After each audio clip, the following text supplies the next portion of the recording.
यह वाक्य किसी सामान्य विदाई की तरह नहीं, बल्कि एक ऐसे मोड़ की शुरुआत है जहां एक माँ, एक औरत और एक सास, तीनों के किरदार एक साथ आकर एक भारी निर्णय लेते हैं।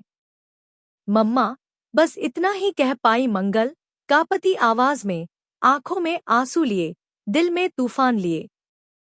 वह माँ के सामने खड़ी थी, उस माँ के सामने जिसने उसे दुनिया की हर ठोकर से बचाने का वादा किया था।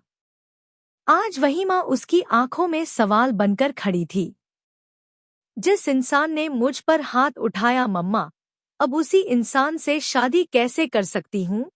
मंगल का यह सवाल सिर्फ एक शिकायत नहीं थी, यह उसके आत्मसम्मान की पुकार थी, उसकी आत्मा की चीख थी, एक ऐसा घाव जिसे वह उम्र भर नहीं भूल सकती।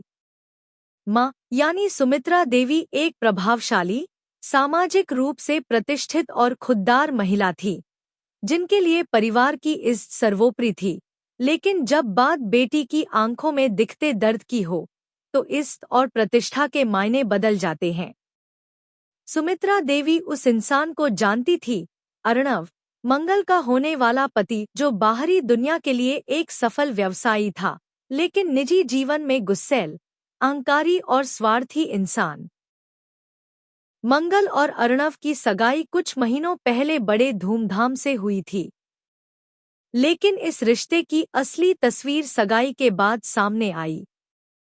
मंगल ने मां से कई बार बात करने की कोशिश की, लेकिन हर बार उसे लगा कि शायद वो चीजें ठीक कर सकती है। मगर कल रात जो हुआ, जब अर्णव ने उस पर हाथ उठाया, वह उस रिश्ते की आखिरी सीमा थी।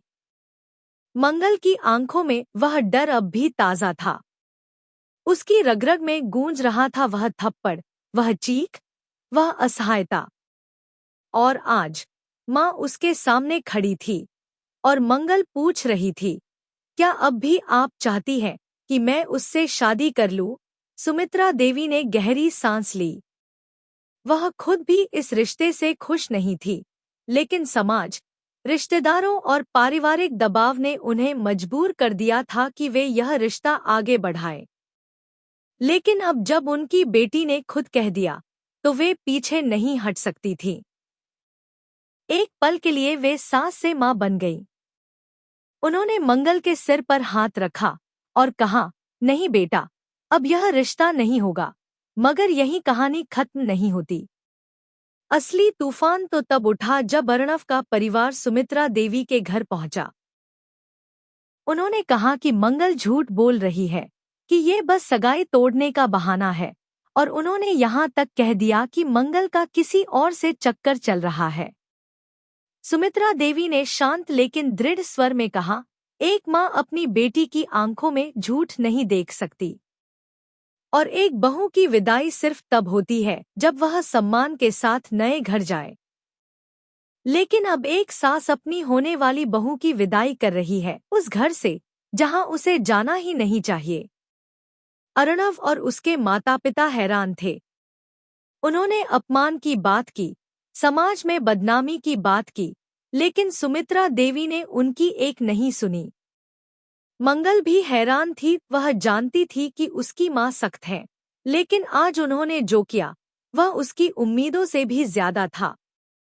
जब समाज के लोग सवाल करने लगे, तब सुमित्रा देवी ने सबके सामने कहा, अगर एक औरत अपने घर की इज्जत के लिए अपनी बेटी का आत्मसम्मान कुर्बान कर दे, तो वह माँ कहलाने लायक नहीं है। और अगर एक लड़की चुपचाप अपमान सहती रहे, तो वह बहू नहीं, एक गुलाम कहलाती है। मैं गुलामी नहीं, आत्मसम्मान की विरासत अपनी बेटी को देना चाहती हूँ। यह सुनकर वहां खड़े सभी लोग सन्न रह गए। एक पुरानी सोच की महिला ने एक नई मिसाल कायम कर दी थी।